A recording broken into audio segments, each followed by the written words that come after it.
Let's be honest, we're all drowning in data. But what if the real problem isn't the sheer amount of information, but the way we're forced to get to it?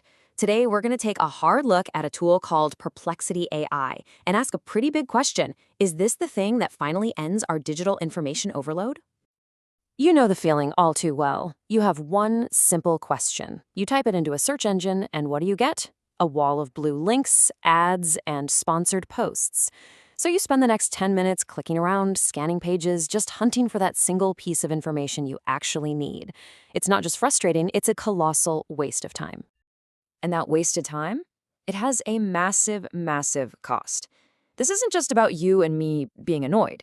When you add it all up, studies show that information overload costs the US economy nearly $1 trillion every single year in lost productivity. That is the insane price we all pay for hunting through links instead of just getting a straight answer. So, how did we end up here? And more importantly, where are we headed? In this explainer, we're going to break it all down. We'll start with why traditional search is struggling. Then we'll introduce Perplexity's answer engine solution. After that, we'll explore its power tools for deep research, tackle the huge question of trust, and finally unpack the new rules of information in our AI-driven world. All right, first up, let's talk about the problem with the tools we use every single day. For decades, the model has been exactly the same. You ask a question, and you get a list of places that might have the answer. The real work, the burden of finding the truth, that's left completely on you. Now, what's really fascinating is when you look at the data that actually quantifies our frustration. I mean, check this out. On the very first try, search engines misunderstand what 40% of us are even looking for.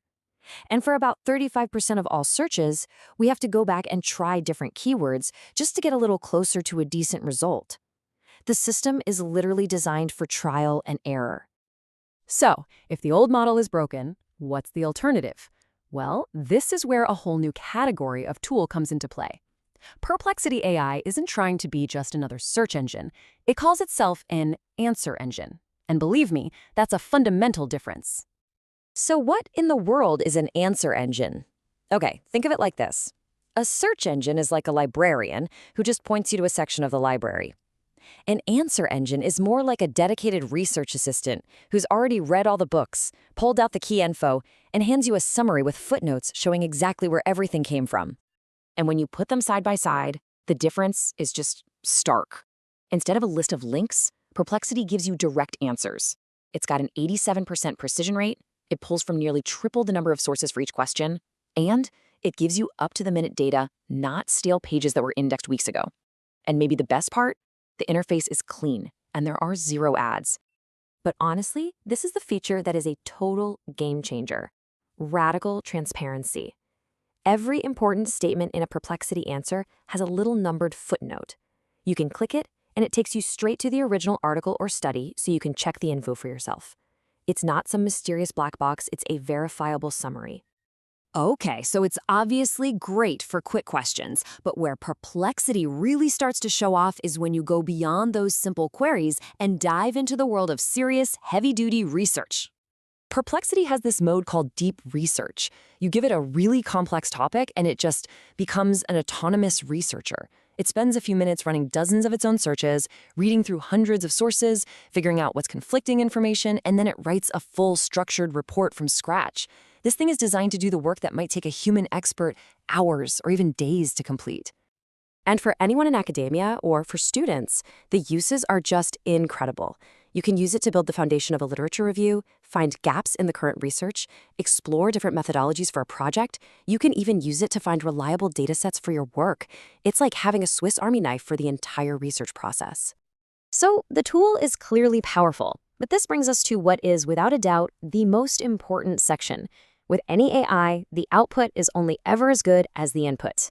If it's feeding us direct answers, we absolutely have to ask, how much can we really trust them? Well, in some really high-stakes fields, Perplexity actually performs remarkably well. For example, a recent study looked at how well AI chatbots could provide medical information about specific types of cancer. The researchers found that, compared to all its peers, Perplexity delivered the highest quality and most reliable information. And the numbers from that study really speak for themselves. Using a validated tool to measure reliability, Perplexity scored a 3.8 out of 5. Now, that's a full point higher than its closest competitor, ChatGPT. In the world of critical medical advice, that is a huge, huge difference. But here's the twist.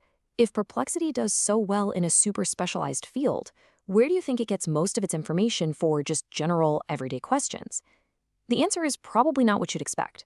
When you actually look at the most cited domains across all its answers, the number one source, making up nearly half of its top citations, is Reddit. This just raises such a fascinating and critical question for all of us. On one hand, Perplexity is great at navigating dense medical journals. On the other, it relies heavily on crowdsourced forums. This is the new reality we're in. Expertise isn't just defined by credentials anymore, but by community consensus.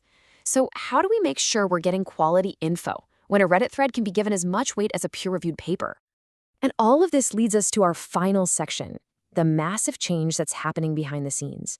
The rise of answer engines isn't just changing how we find information, it's changing the entire structure and economy of the internet itself. For years and years, the name of the game has been SEO, right? Search engine optimization. But now we're seeing the rise of AEO, answer engine optimization. The goal isn't just to be at the top of a list of links anymore. The new goal is to have your content, your data, your perspective baked directly into that AI-generated answer. So why does this matter to you? Well, it means the entire knowledge map of the internet is being redrawn by these AI models. It means platforms built on community discussion are gaining a whole new kind of authority. And it means our biggest challenge is shifting from just finding information to being able to validate the trustworthiness of the answers we're being handed. This quote from a former Baidu executive just captures the new way of thinking perfectly. We're moving away from a model of just finding information and toward a model of completing tasks. We don't just want to know things anymore, we want to do things, and we expect AI to help us get them done. Which leaves us with one last, really important thought to chew on. As these AI answer engines become more and more a part of our daily lives, they are going to shape our reality and our understanding of the world. And that forces us to ask a pretty profound question.